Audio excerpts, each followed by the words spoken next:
ഈ മോട്ടിവേഷൻ ക്ലാസ്സുകളും ട്രെയിനേഴ്സിൻ്റെ ട്രെയിനിങ് ക്ലാസ്സുകളൊക്കെ ഇങ്ങനെ അറ്റൻഡ് ചെയ്യുമ്പോൾ ഒരു വല്ലാത്തൊരു ഊർജം കിട്ടും. എനിക്കങ്ങനെ ആവണം, ആ പറഞ്ഞത് 100% ശരിയാണ്, ഞാനങ്ങനെ ആവും എന്നൊക്കെ പറഞ്ഞ് അങ്ങനെ നമ്മൾ ഒരുപാട് ബലൂണിനെ മാറി അങ്ങോട്ട് വീർക്കും. ഇന്ന് വീട്ടിൽ പോയി കഴിഞ്ഞാൽ ഞാൻ ഇങ്ങനെ ആവും, എൻ്റെ ജോലി സ്ഥലത്ത് പോയാൽ ഞാൻ ഇങ്ങനെ ചെയ്യും, എൻ്റെ ബന്ധങ്ങളിൽ ഞാൻ അങ്ങനെയൊക്കെ പ്രവർത്തിക്കും എന്നൊക്കെ നമ്മൾ പറഞ്ഞ് അങ്ങനെ അങ്ങനെ വീർത്തങ്ങനെ വരും. വീടെത്തി അന്ന് അങ്ങനെ തന്നെ ആയിരിക്കും. ഒരുപാട് അതിനെക്കുറിച്ച് സംസാരിക്കും. ഒരു ദിവസം കഴിഞ്ഞു, 2 ദിവസം കഴിഞ്ഞു, 3 ദിവസം കഴിഞ്ഞു, നമ്മുടെ ഊർജം താഴോട്ട് പോയി. വീണ്ടും മൂഷിക സ്ത്രീ തന്നെ എന്ന് പറയുന്ന പോലെ നമ്മൾ വീണ്ടും നമ്മളായിട്ട് തന്നെ ജീവിക്കാൻ തുടങ്ങും. അപ്പോൾ നേരത്തെ നമ്മൾ വിചാരിച്ച കാര്യങ്ങൾ ഒന്നും നമ്മുടെ കൺസിഡറേഷനിലില്ല. അപ്പോൾ നമ്മൾ പറയും അയാളുടെ സിദ്ധാന്തം തെറ്റാണ്, അയാൾ പറഞ്ഞത് തെറ്റാണ്, അയാളുടെ എന്ത് വരച്ചാലും ആവാം. പക്ഷേ അതൊന്നും പ്രാക്ടിക്കൽ ലൈഫിൽ ബാധകമല്ല.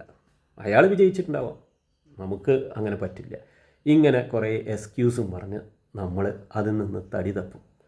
യഥാർത്ഥത്തിൽ ഒരു ട്രെയിനറുടെ എന്നോ അല്ലെങ്കിൽ ഒരു മോട്ടിവേഷൻ സ്പീക്കറുടെ എന്നോ നമുക്ക് കിട്ടുന്ന ഒരു ഊർജ്ജമുണ്ട്. ആ ഊർജ്ജത്തിനെ നമ്മൾ അങ്ങോട്ട് കൊണ്ടുവന്നുകൊണ്ടേയിരിക്കണം. വീണ്ടും വീണ്ടും അത് കൂടുതലാക്കണം. അതിനുവേണ്ടി നമ്മൾ പ്രവർത്തിച്ചു കൊണ്ടേയിരിക്കണം. അതപ്പോൾ മാത്രം വേണ്ട ഒരു കാര്യമേ അല്ല. അതിനുവേണ്ടി നമ്മൾ നിരന്തരം പ്രവർത്തിക്കണം. നിരന്തരമായിട്ട് പ്രവർത്തിക്കുമ്പോൾ മാത്രമേ നമുക്ക് അതെല്ലാം നമ്മുടെ ജീവിതത്തിലേക്ക് കൊണ്ടുവരാൻ പറ്റുള്ളൂ. അല്ലാത്ത പക്ഷം അതൊന്നും കൊണ്ടുവരാൻ പറ്റില്ല. അതാണ് നമുക്ക് ഫെയിലിയർ ആവുന്നത്. നമ്മൾ എന്താ ഒരു പറഞ്ഞോ അതേപടി അങ്ങോട്ട് പകർത്തുകയല്ല ചെയ്യേണ്ടത്.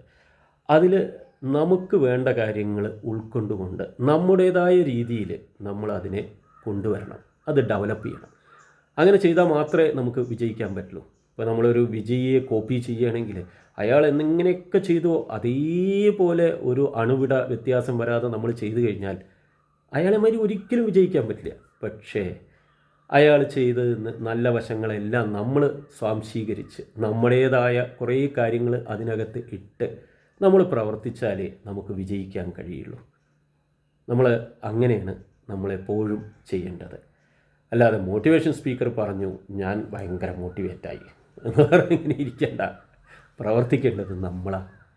മനസ്സിലായോ? അതിൽ നമ്മുടെ ഐഡിയാസും വേണം, നിരന്തരമായ പരിശ്രമം വേണം. എന്നാൽ മാത്രമേ വിജയിക്കാൻ പറ്റുള്ളൂ.